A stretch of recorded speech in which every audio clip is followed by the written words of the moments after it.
Good afternoon, everyone, and welcome back to the Suburban Rifleman. Today's video is one that I am particularly excited about, and I've been looking forward to making for several months. I just haven't got around to doing it.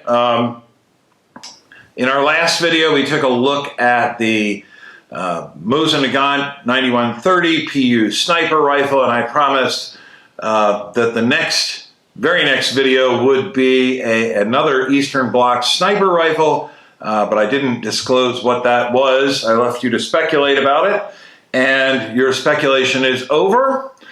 What we're looking at today is the East German SSG-82 sniper's rifle. And once again, we're not at the range, not because this rifle can't be shot, not because this rifle doesn't belong to me. It does. And it can be, but unfortunately, I bought this rifle a few months ago on my birthday. I managed to get a very, very good deal on it. The problem is that the ammunition supply situation being such as it is right now, I simply can't get any ammo to shoot this rifle.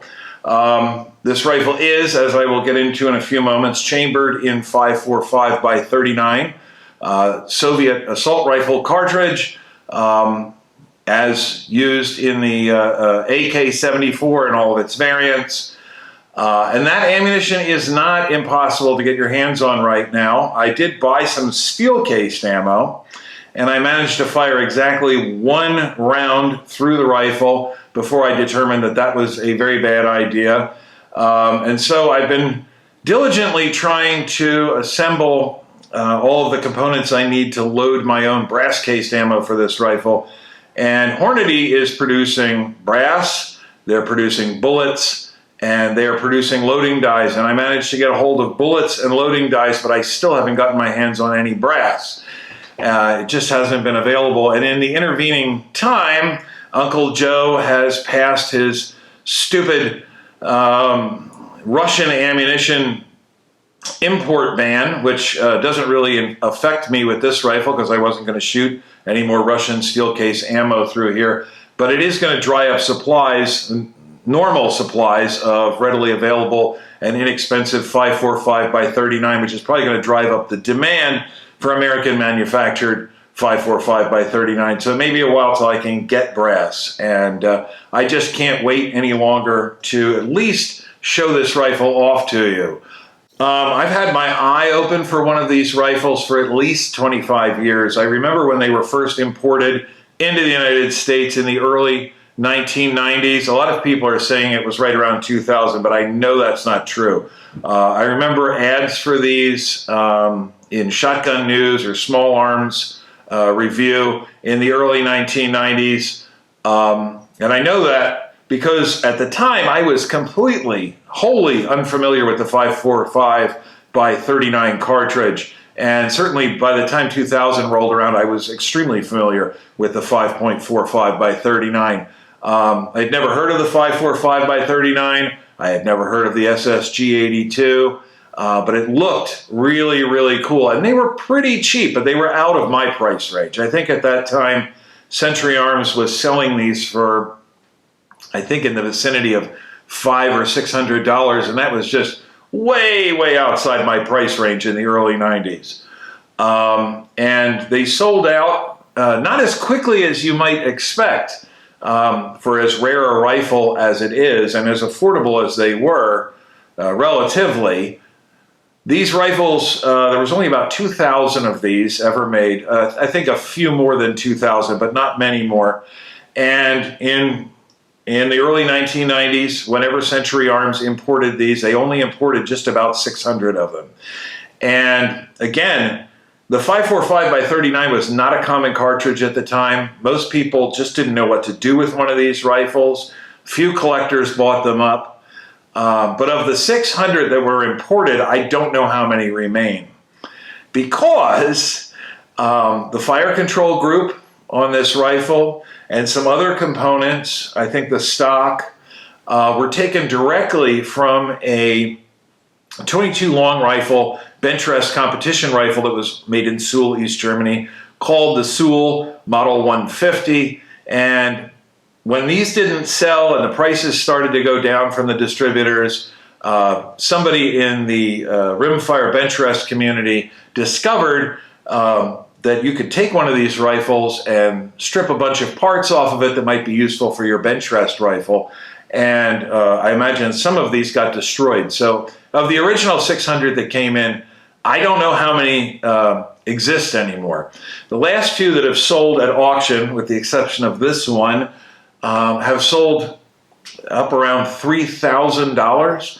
I don't know what they're going for today. I think the last one that sold at James Julia, I think it was in 2018 or so, sold for just about $3,000. I was very lucky. I found this at a local auction, well, fairly local. It's about an hour away from my house, and it was just advertised as a 5.45 by 39 bolt action. There was no SSG-82 in the description, and I just happened upon it, and I got excited, and I put it in an absentee bid that I thought I would never get the rifle, but it happened to be my birthday, and when the rifle went off at 11 o'clock on my birthday, my bid was the winning bid. So here I have finally my own SSG-82. So it's kind of an interesting rifle. As I've already pointed out, it was derived from a 22 long rifle target rifle. In 1982, when the Soviets shared the technical specifications for their AK-74 rifle and the 5.45 by 39 cartridge with these Germans, the Germans, being Germans, said, okay, let's make an assault rifle out of this, but hey, wouldn't it be interesting? We've been looking for a lightweight, small caliber, relatively low power sniper rifle for counter-terrorism operations. Wouldn't it be interesting to try to build a precision rifle based around this new small bore intermediate assault rifle cartridge? And that's precisely what they did. Now, the German arms industry has always been rather robust. And even within East Germany, Suhl was a huge manufacturing center for all sorts of firearms, mostly at that point in time sporting firearms, which were mostly reserved either for export or for purchase by senior party officials, the type of people in East Germany who were trusted to own firearms. But there really wasn't a robust industry in producing centerfire bolt-action rifles. There just wasn't a market for it. They were mostly producing drillings and double barrels and single barrel shotguns and rifles strictly for hunting. And there are a few features of this rifle that show there, primarily of which is the safety lever that we have here. This is very unusual for a safety lever on a bolt-action rifle, but it's very, very common to be found on East German Suhl-manufactured sporting weapons. It was a safety that was incorporated on many double barrels and drillings. But as far as I know, it's the only bolt-action rifle that has a safety like this. So the East Germans thought about this a little bit, and they said, well, we are building precision rifles.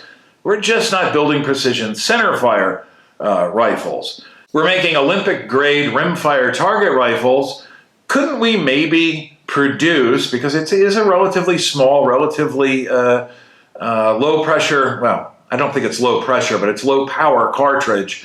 Couldn't we maybe convert one of our Olympic-grade target rifles into a suitable sniper rifle? And that's precisely what they did here. As I said, this is based on the Suhl Model 150, and it looks very much like a rimfire target rifle. It has this very small ejection port on the side. The bolt looks very much like a rimfire target rifle. Basically what they did to convert their rifle to using centerfire cartridges was the addition of 4 locking lugs on the rear of the bolt. And I will splice in a close-up of those. So it is rear locking, but again, not much recoil impulse out of this cartridge. I did manage to fire one steel case cartridge out of this before I determined that was a bad idea, and I'll get into that in a moment. And I can tell you the recoil from this rifle, which weighs 11 pounds, is virtually nothing. So this rear locking arrangement works very well. Also, the chamber on this, as you would expect from a precision rifle, is extremely tight. And steel case ammo grips the chamber very, very tightly. I had a hard time extracting the one cartridge I did fire in this rifle. And that's a common problem with steel cased ammo. So these 4 rear locking lugs provide plenty of locking strength for this rifle. The rifle is fed from a detachable box magazine. This seems to be loosely based on the AK-74 magazine.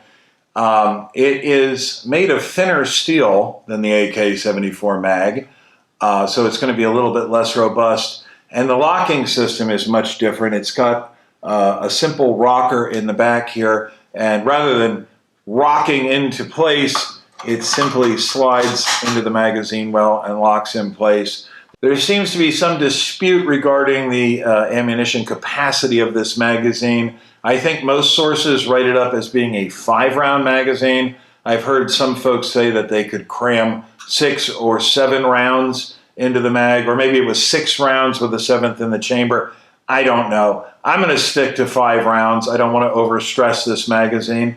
These, ironically, are actually still available from a few sources, even though the rifles are not. And they're not dreadfully expensive.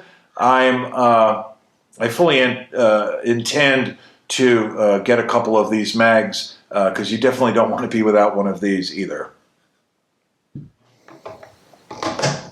The trigger on this rifle, as you would imagine from a precision rifle that's derived from a Olympic grade target rifle, is absolutely insane.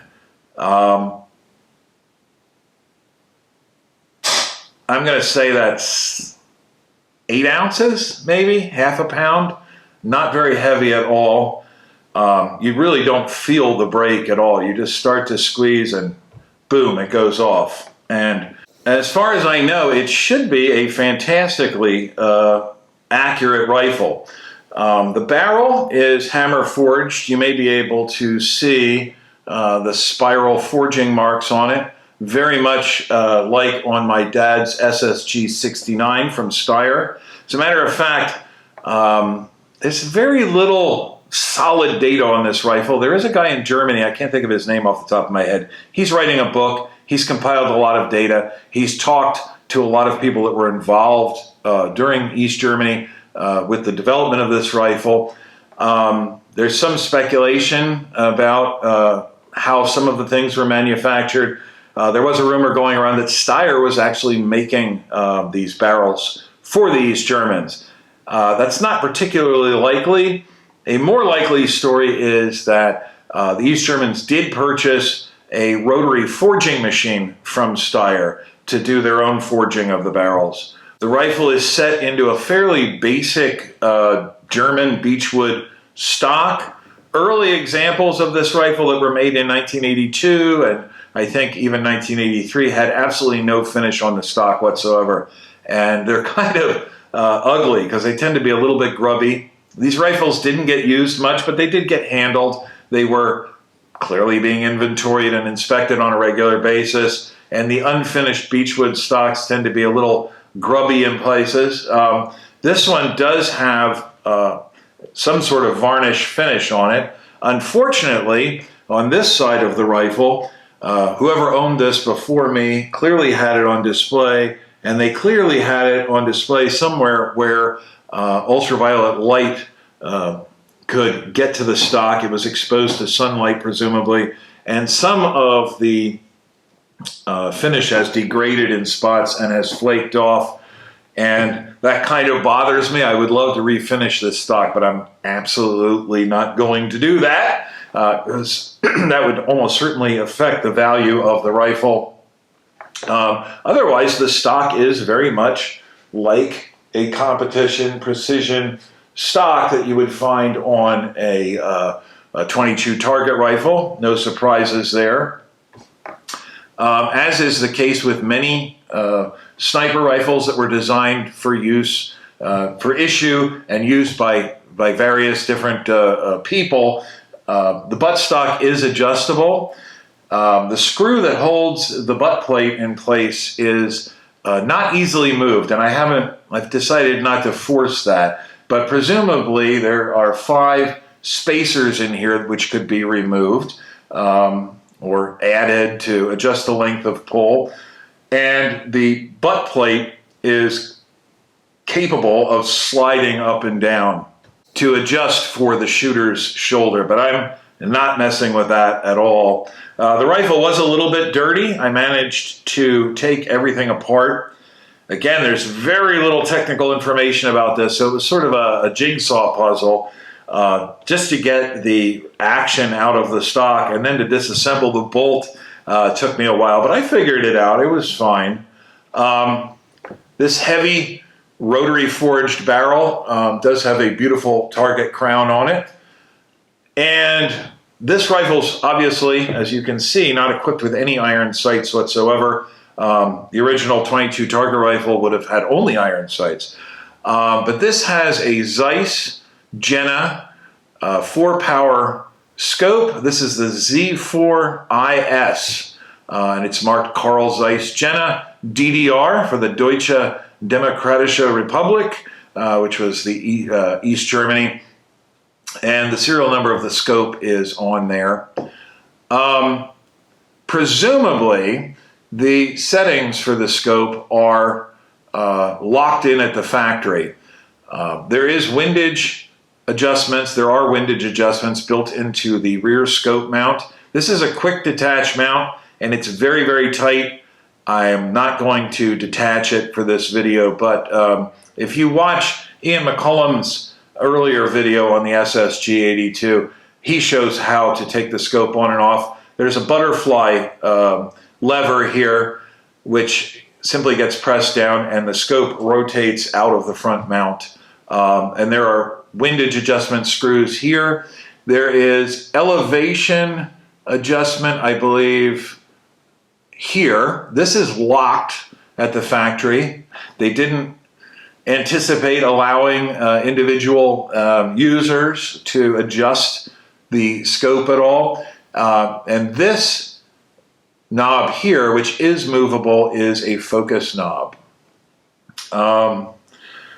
So the Zeiss scope comes with the original East German scope caps. They are see-through, but that's not glass. I think it's acrylic, and they're not meant to be shot through, although I assume you could do so in an emergency with just plain rubber straps to hold it. And those are not dry rotted or cracked or anything. These are in remarkably good shape. The reticle in the scope is a standard German 3-post reticle. We've got a pointed post running vertically and 2 horizontal bars coming in from the sides. Very similar to the reticle in the 9130 PU, which I also have, my other sniper rifle.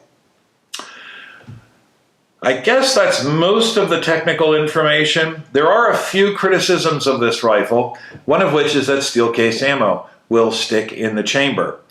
Another criticism is the fact that the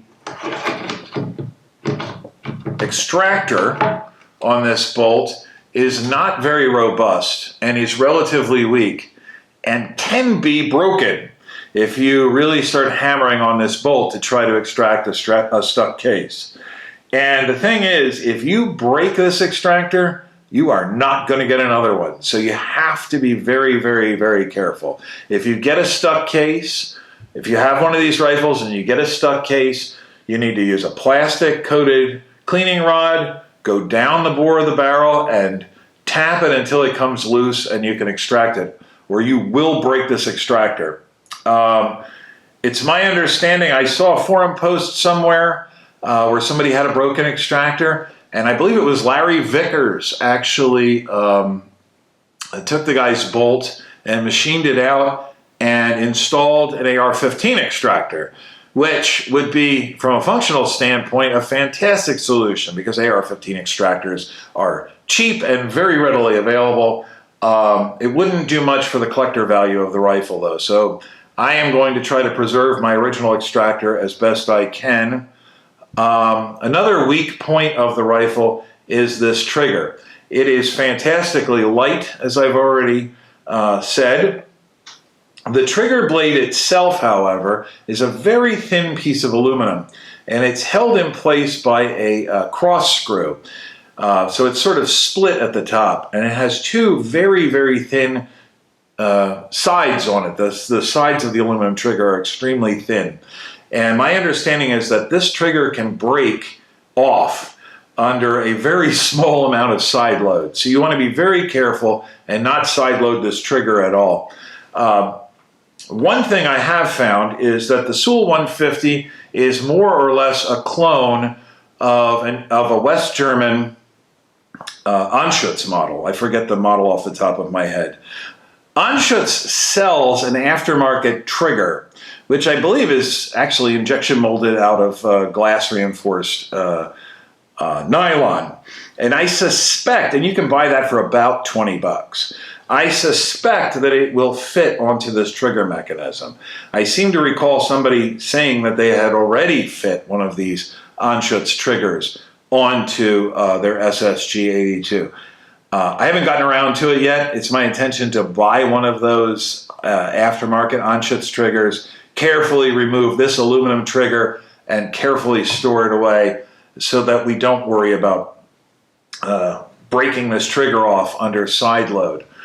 I think the takeaway is that this rifle is not incredibly robust. It is built like an Olympic target rifle. It's not, as a matter of fact, I think this safety was incorporated because the original target rifle doesn't even have a safety, and they felt like they needed a safety in the field. It's not built like a military sniper rifle. This was not intended for the East German army, for East German conscripts to go dragging around through the brush and through rubble.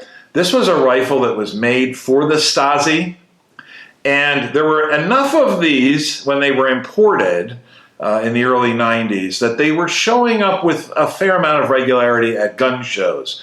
And of course, you ended up with some gun show lore. These ended up being called wall rifles. The rumor was that these were used by East German border guards to shoot people that were trying to climb over the wall and escape from East Germany. There doesn't appear to be any, that does not appear to be based in fact whatsoever. These rifles were truly built as counter-terrorism weapons. Most of them were found when Germany reunified and the German army started taking, the West German army, or the new German army, started taking possession of all of these surplus East German arms. These were mostly found in armories at airports. They were truly intended for counterterrorism and hostage rescue situations. They're not meant to be super robust. They're not meant to be dragged around in the field. This is the sort of rifle that you might see in some cheesy, cliched 1980s spy movie with, Gene Hackman or somebody in it, where the guy checks into the hotel, some stranger checks into the hotel room, and he opens up a case on the bed, and he takes out his precision sniper rifle and gets set up in the window and takes that one critical shot and then packs it back into his case and checks out of the hotel and goes away. This rifle is meant to be carried around in a case. It's not meant to get knocked around. People who have criticized it for being a weak piece of crap just really don't know what this rifle was intended to be. So I guess I don't have a whole lot more to say about it at the moment. We will be shooting it as soon as humanly possible, as soon as I can get some brass and assemble some loads for this rifle, some good, solid hand loads for this rifle. Hornady's brass and bullets and loading dies and everything are so new. It's such a new addition to their lineup. I don't think the last copy of Hornady's bench manual even had data for 545 by 39. It's my understanding you can use 222 Remington load data successfully.